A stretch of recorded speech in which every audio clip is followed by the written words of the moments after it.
สบายดีพี่น้องสบายดีท่านผู้ชมตอนนี้เราอยู่วัดจอมเพชรนะพี่น้อง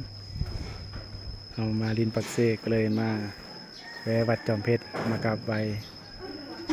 ขอพรให้อยู่ดีมีแห้งแล้วเราเข้ามาในวัด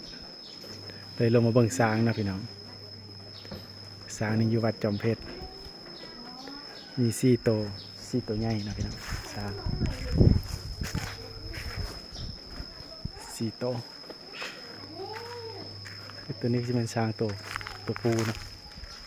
ตัวเทิกตัวใหญ่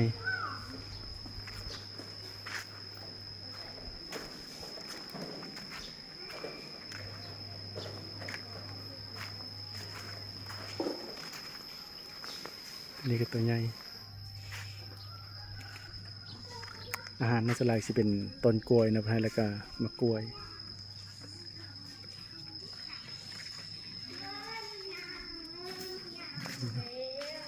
อย่าเข้าใกล้มันเด้อนิกกี้อยู่โฮมมันเด้อ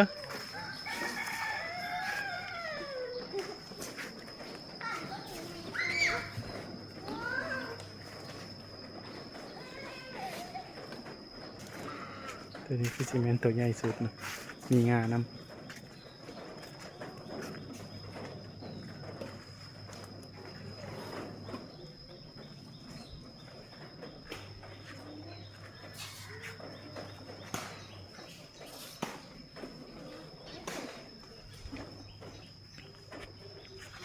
สายไง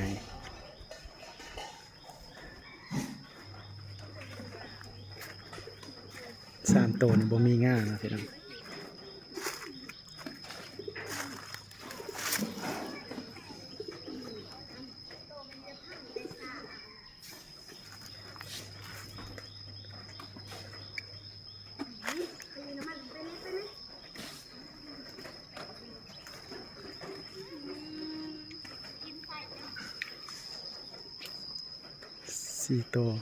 4 ตัวใหญ่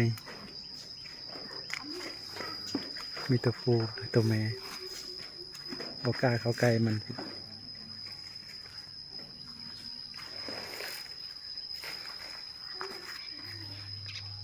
มีตีนเพิ่นผู้เล็กไว้เนาะผู้เล็กไว้ใส่โซ่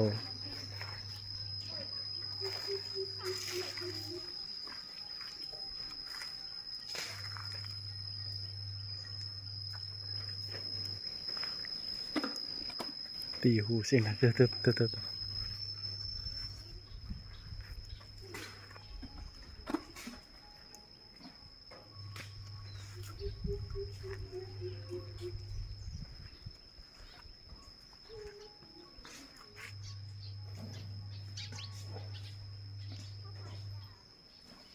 ิ่นไว้อยู่ทางหลุมของวัดเนาะ